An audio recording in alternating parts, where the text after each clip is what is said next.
Dobar dan, dobrodošli u našu virtualnu učionicu na otvorenom. Danas ćemo vježbati kako crtamo drvo i malo ćemo se još usput poigrati sa bojama, osnovnim bojama, izvedenim bojama, komplementarnim kontrastom, svašta.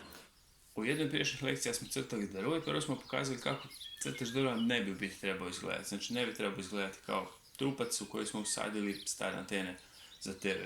Možemo krenuti iz jednostavnog oblika kao što je pravokutnik, malo ga razraditi, znači iz debljeg oblika ići u tanje, sve tanje, dodavati detalje i poslije se malo poigrati s teksturom ako želimo raditi svijetli i tamni dio i dobijemo nešto što ipak malo više sliči drvetu od trupca. Danas ćemo taj crtež drveta iskoristiti, nacrtat ćemo drvo 3 put i drvo će nam biti osnova, igrat ćemo se s bojama. Sa osnovnim bojama, izvedenim bojama, miješanje boja, svašta. Evo, idemo krenuti. Slika je već gotova. Danas ćemo krenuti u biti od kraja lekcije. Prvo ću pokazati sliku i šta sam radio na slici i zašto sam odabirao takve boje kao što sam ih odabrao. I onda ću poslije pokazati kako je slika nastala. Tako da za one od vas kojima je to jako dosadno gledati, nakon ove analize u principu možete čak i preskočiti. Vidimo 3 drveta.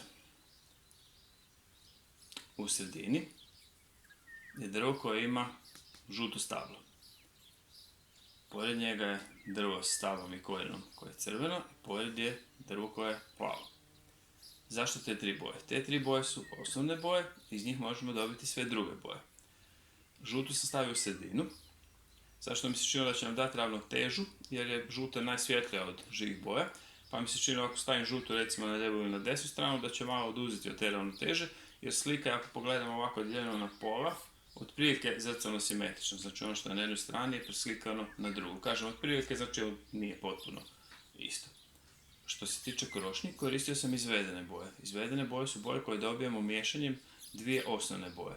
Znači ovdje imamo narančastu koju dobijamo iz žute i crvene, ljubičastu koju dobijemo miješanjem crvene i plave i zelenu koju dobijemo miješanjem žute i plave. Što se još skriva u odabiru boja na ovoj slici? Skrivaju se komplementarni parovi. Znači komplementarni parovi su plava i narančasta, žuta i ljubičasta, crvena i zelena. To možda znamo već i prije. Na krugu boja to su one boje koje su na prstenu boja nasuprot jedna druge. Zašto su te boje komplementarne? Komplementarne boje znači da one jedne druge nadopunjuju i kada stavimo u slici jednu pored druge istaknu, znači jedna drugu. I u jednom od komplementarnih parova, odnosno u svakom komplementarnom paru, se uvijek skrivaju sve 3 osnovne boje. Kako?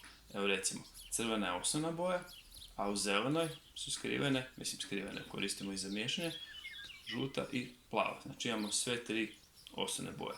Evo, žuta je osnovna boja, a ljubičastu smo dobili od crvene i plave. Znači opet imamo sve 3 osnovne boje i imamo plavu i narančastu i sad već znamo, narančasta iz crvene i žute. Na korijenu vidimo miješanje boje. Znači tu gdje su žuta i plava prešle jedna preko druge, vidimo da je to postalo malo zelenkasto. Znači jer miješanjem žute i plave dobijemo zelenu. Tamo gdje su se srela crvena i žuta, dobili smo narančasto. Znamo da narančasto dobijemo miješanjem crvene i žute. Ajmo sad preći na zemlju. Znači zemlja je ovaj dio u kojem je korijenje. Čini mi se zanimljivim da povučem zaobljenu crtu, možda simbolično onako kao planet Zemlja pa je zaobljena. U svakom slučaju vizualno mi djeluje zanimljivije nego da je ravna crta. Kakve boje su korištene za Zemlju? S obzirom da ovdje već imam puno boja, u tom dijelu sam se odlučio da ću koristiti ne boje.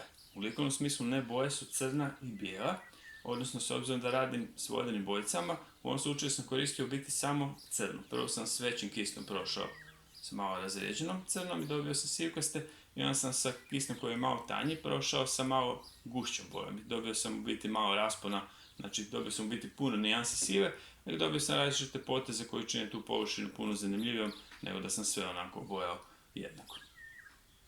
Na samim stablima vidimo poteze. Poteze su isto u bojama znači, koje sam koristio za samo drvo. Vidimo da sam radio ovako male crtice, to bi trebalo djelovati kao tekstura, odnosno kao hrapava površina kore drveta. I još sam se malo poigrao, znači zelenu koja je gore sam iskoristio da pojačam ove linije obrisne korijena. I malo još dodam par crtica, isto uvijek malo razrađujem taj učinak teksture. Ajmo sad pogledati krošnju. Krošnje u biti nema. Krošnja je negativ. Što znači da je krošnja negativ? Što je negativ, a što je pozitiv? Negativ je ovo. Znači tu u principu nema kvadrata. Kvadrat je ovdje. Znači rekli smo, krošnja je negativ.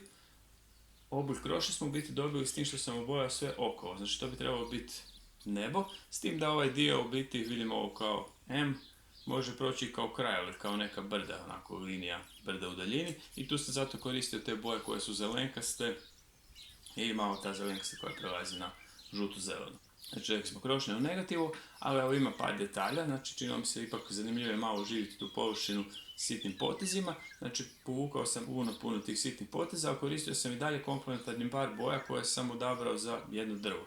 Znači u slučaju ove krošnje tu su točkice, odnosno ti sitni potezi, žuti i ljubičasti. Znači ovdje vidimo crvene i zelene poteze i ovdje ima plavih i narančastih. Naš, to jest vaš današnji zadatak bi bio da za početak skiciramo nekoliko drva. Može biti 1, 2, 3, znači po želji, može biti više. I onda krenemo s vodenim bojicama slikati i probajmo se malo poigrati s tim komplementarnim parovima i promatrimo šta će se desiti, znači tamo gdje se boje u biti sretno, gdje pređu jedna preko druge. Znamo već. Pustimo se, budimo kreativni, bit će sve ok. Sretno! Nadam se da vam nije bila jako dosadna analiza slike i da vam slika nije dosadna sama po sebi. Za one koji bi željeli vidjeti kako je slika nastala, snimak se nastavlja.